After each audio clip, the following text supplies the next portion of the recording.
Bonjour Éric Danon, merci Bonjour. d'être avec nous, monsieur l'ambassadeur. Vous êtes ancien ambassadeur de France en Israël de 2019 jusqu'à 2023. Tout d'abord, quelles sont les consignes données actuellement aux Israéliens en Israël? Oui. En Israël, de faire très attention parce qu'on attend la réplique iranienne. C'est aussi simple que cela et elle sera sans doute assez massive. C'est-à-dire qu'il faut s'attendre à des pluies de missiles. Et donc, très logiquement, l'aéroport est fermé, les ports aussi d'ailleurs, et les Israéliens ont pour consigne de rester à proximité immédiate d'un abri. Parce qu'on sait aussi que le régime iranien dispose de 1500 à 2000 missiles balistiques, c'est cela? Oui, il y a énormément de matériel balistique. Alors, s'ils sont lancés depuis l'Iran, l'avantage, entre guillemets, c'est qu'on les voit arriver, ce qui ne veut pas dire qu'on peut tous les arrêter. Et puis, vous avez des missiles de moyenne portée qui vont partir d'Irak. Et heureusement, il n'y a pas de missiles de courte portée susceptibles de partir de Syrie, comme c'était avant. Mais depuis le changement du régime syrien, les missiles partent de plus loin, ce qui permet d'améliorer la défense israélienne contre ces missiles. Alors, à court terme, on imagine que le régime iranien, il est quand même certainement fragilisé ou paralysé, mais on ne voit pas la fin du cycle enclenché là. Bon, en admettant que ce soit ainsi, vous allez avoir une semaine de bataille de forte intensité, car l'opération israélienne n'est pas terminée. S'ils veulent, neutraliser l'ensemble des installations nucléaires, le plan prévoit à peu près une semaine de frappe et à peu près 3000 cibles. Donc on est au début, avec, comme souvent en Israël, des frappes sur des personnalités qui dirigent. C'est toujours un peu le même système, Israël. Vous avez des frappes pour décapiter le système, comme vous avez eu avec le Hezbollah, les Beepers, Nasrallah, etc. Des frappes comme vous avez eu sur le Hamas. Donc d'abord on décapite et après on attaque les installations. C'est exactement ce qui va se passer là. Alors, vous parliez de ces frappes très ciblées. Je parlais d'un cycle parce qu'il y avait déjà eu des attaques de missiles iraniens il y a quelques mois sur Israël. Mais c'était sans commune mesure. Vous devez voir que là, une nouvelle guerre commence. On n'est pas du tout dans les scénarios d'avant. Il s'agit de modifier le rapport de force au Proche-Orient en éliminant ou en neutralisant la capacité nucléaire de l'Iran. C'est tout à fait autre chose que d'aller frapper ce qu'on appelle les proxys, c'est-à-dire les mandataires de l'Iran, que ce soit le Hamas à Gaza, le Hezbollah au Liban et un peu en Syrie, et les Houthis au Yémen. Là, on rentre a priori dans une vraie guerre. Dans une autre dimension. Oui. On va y revenir. Le mode opératoire, vous parliez de ces frappes chirurgicales, entre guillemets, très ciblées, mais est-ce que ça, il n'y a pas le risque contre les chefs d'état-major, contre les chefs des gardiens de la révolution iranien, est-ce qu'il n'y a pas le risque d'une réponse symétrique avec une menace d'attentat terroriste en Israël ou ailleurs? Oui, c'est un risque qui est assumé, pris en compte, d'où un certain nombre de précautions partout dans le monde, dans les ambassades israéliennes, mais c'est quand même un mode d'action qui suppose une capacité de frappe très précise, chirurgicale, etc., que seul Israël possède dans la région. L'Iran n'a pas cela.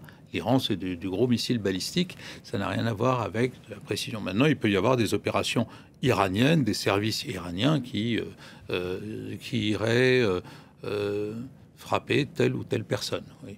Ça existe toujours. Ouais. Donc il y a une supériorité technologique d'Israël dans cette première phase. Elle est évidente. Enfin, c'est ce qui fait la force d'Israël, pourrait-on dire. C'est sa capacité militaire très particulière. Et Israël, systématiquement, gagne les guerres militaires et perd les guerres de communication. On va voir si là encore, ça va être le même schéma. Nous verrons le 7 bien. octobre a prouvé que la supériorité technologique n'était pas suffisante. Ah, elle n'a jamais été suffisante. Il y a toujours une dimension politique qu'il faut rajouter après, bien entendu. Mais si vous vous concentrez sur la partie strictement militaire des opérations, il est clair que le Hamas et le Hezbollah, et en partie l'Iran, ont diminué en capacité. Oui. Cela étant, avec des groupes comme le Hamas ou le Hezbollah, c'est-à-dire des groupes que nous qualifions de groupes terroristes, tant que vous ne les avez pas totalement éliminés, eux disent qu'ils ont gagné. Et donc, c'est quelque chose de très spécifique. C'est une guerre différente de ce qui se passe entre deux pays. Là, ce qui change la nature des choses, c'est que vous avez un pays qui en attaque un autre. C'est pas Israël qui attaque je ne sais quel groupe, fût-il très puissant, comme le Hamas ou le Hezbollah. C'est pas un proxy, c'est un vrai pays. Vous avez une guerre qui n'est pas de même nature. Mais donc la défaite de l'Iran, c'est pas une assurance de survie pour Israël? Non, il n'y a pas d'assurance de survie pour Israël et j'allais dire pour le peuple juif depuis 3000 ans. Ce que vous pouvez faire, c'est reporter le plus longtemps possible la menace existentielle d'un pays ou d'un ennemi sur vous. Vous la reportez ou vous l'aggravez, la menace? Ah non, vous la diminuez. Et de ce point de vue-là, il vaut mieux laisser les Israéliens se débrouiller avec leur propre sécurité plutôt que de leur donner des injonctions qui ne marchent jamais. L'Iran est le seul pays à avoir dit clairement « nous souhaitons l'élimination d'Israël ». Donc, il constitue une menace existentielle. Avec les frappes, et il y en aura d'autres, je pense que la capacité de l'Iran sera diminuée. Militairement, en tout cas. Politiquement, c'est un pari. Parce que vous faites le pari sur la population iranienne. Soit parce que le régime est faible, l'attaque d'Israël fait que la population va se soulever et le régime risque de tomber, soit au contraire, vous allez avoir un sursaut nationaliste de la part, y compris des gens qui détestent le régime des mollahs, mais qui, devant une attaque extérieure, vont se mobiliser. Anne Corpet. Cette attaque montre aussi la formidable capacité du renseignement israélien. Jusqu'à quel point le régime iranien est-il infiltré par l'État hébreu?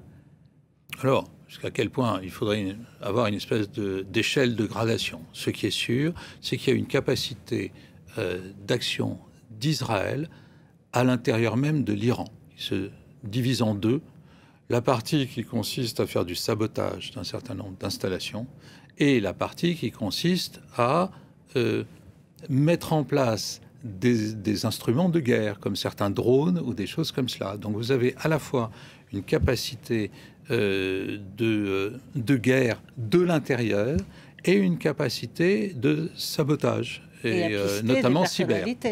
Il y a toujours des gens derrière, mais plus ou moins à distance, pour viser des hauts commandants des gardes de la Révolution chez eux, dans leur sommeil, ça suppose quand même un réseau d'informateurs très bien implanté. Oui, ça suppose surtout cette capacité cyber qu'a Israël, que nous avons, quand j'y étais, vraiment, on a beaucoup travaillé là-dessus, qui est la capacité à repérer le téléphone de toute personne, tous ces moyens de communication, fussent-ils cryptés, et vous finissez toujours par repérer le téléphone de la personnalité que vous voulez éliminer. Après, vous devez monter le système pour le faire dans de bonnes conditions et pas laisser trop de traces, si l'on peut dire.